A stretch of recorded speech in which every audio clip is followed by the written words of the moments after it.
ಚಿತ್ರದುರ್ಗ ಜಿಲ್ಲೆಗೆ ನೀರು ಹರಿದೆ 18 ವರ್ಷಗಳನ್ನು ದಾಟಿದರೆ ಕಾಮಗಾರಿ ಆರಂಭ ಆಯಿತು. ಆದರೆ 18 ವರ್ಷ ಆದರೂ ಕೂಡ ಈ 18 ವರ್ಷ ಅವಧಿಯಲ್ಲಿ ಎಲ್ಲ ರಾಜಕೀಯ ಪಕ್ಷಗಳು ಕೂಡ ಈ ಜಿಲ್ಲೆಯಲ್ಲಿ ನೀರಾವರಿಯನ್ನು ಮಾಡಬೇಕಾಗಿದ್ದು ಇದುವರೆಗೂ ಮಾಡಿಲ್ಲ. ನಾವು ಪ್ರತಿ ಪಕ್ಷಗಳನ್ನು ಕೂಡ ಹೊಣೆಗಾರರನ್ನಾಗಿ ಮಾಡ್ತಾ ಇದ್ದೇವೆ. ಇವತ್ತು ನಮಗೆ ತಿಳಿದು ಬಂದಿದೆ, ಇದೇ ಚಿತ್ರದುರ್ಗದಲ್ಲಿ ಅಶೋಕ್ ಅವರು ಇದು ರಾಜಕೀಯ ಪ್ರೇರಿತ, BJPಗೂ ಅಥವಾ ಕೇಂದ್ರ ಸರ್ಕಾರಕ್ಕೂ ಈ ಭದ್ರಾ ಮೇಲ್ದಂಡೆ ರೈತರ ಹೋರಾಟಕ್ಕೂ ಸಂಬಂಧ ಇಲ್ಲ ಅಂತ ನಾವು ಒಳ್ಳೆ ಭಾಷೆಯಲ್ಲಿ ಅಶೋಕ್ ಅವರಿಗೆ ಹೇಳೋಕ್ಕಾಗೋದಿಲ್ಲ. ಯಾಕೆಂದರೆ ಇಲ್ಲೇ ತನಕ ನೀವು ಮಾಡಿರುವಂಥ ಕೆಲಸವನ್ನು ನಾವು ನೋಡಿದ್ದೀವಿ.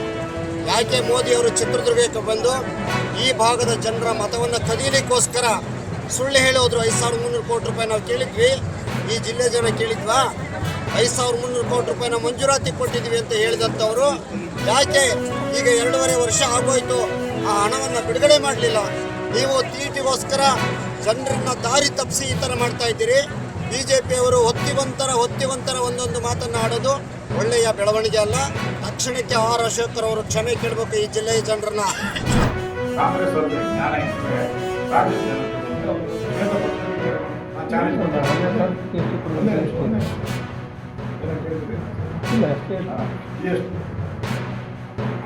ಅವರಿಗೆ ಮಾನ ಮರ್ಯಾದೆ ಇದ್ದರೆ ಪತ್ರಿಕೆ ರಾಜ್ಯದ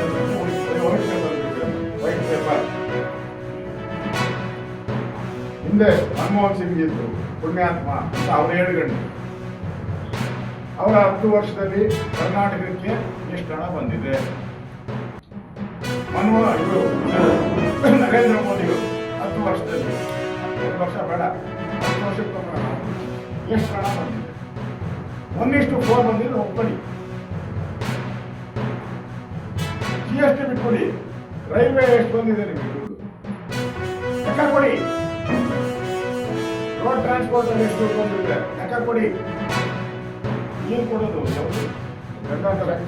ಜಲಜೀವನ್ ಇಂಥ ಸ್ಕೀಮ್ ಇದು. ಜಲಜೀವನ್ ಅನ್ನೋ ಸ್ಕೀಮ್ ಇರಲಿಲ್ಲ. ಎಷ್ಟು ದುಡ್ಡು ಬಂದಿದೆ? ರೈತರಿಗೆ 6,000 ಪ್ರತಿ ವರ್ಷ ದುಡ್ಡು ಹಾಕ್ತಾರೆ. ಎಷ್ಟು ದುಡ್ಡು ಬಂದಿದೆ ಕರ್ನಾಟಕಕ್ಕೆ? ಕೃಷಿ ಇಲಾಖೆಯಲ್ಲಿ ಎಷ್ಟು ದುಡ್ಡು ಬಂದಿದೆ ಲೆಕ್ಕ ಕೊಡಿ. ಇಂಥ ಕಾಂಗ್ರೆಸ್ ಇದ್ದ 10 ವರ್ಷ ಏನ್ ಬಂದಿತ್ತು ಕರ್ನಾಟಕಕ್ಕೆ ಎಲ್ಲ ಇಲಾಖೆಗಳಿಂದ? ಈಗ BJP ಸರ್ಕಾರ ನಾವು ಒಪ್ಕೊಂತೀವಿ. ಕಡಿಮೆ ಆಗಿದ್ರೆ ನಾವೇ ಕ್ಷಮಾಪಣೆ ಕೇಳ್ತೀವಿ. ಇಲ್ಲ ಅಂದ್ರೆ ಸಿದ್ದರಾಮಯ್ಯ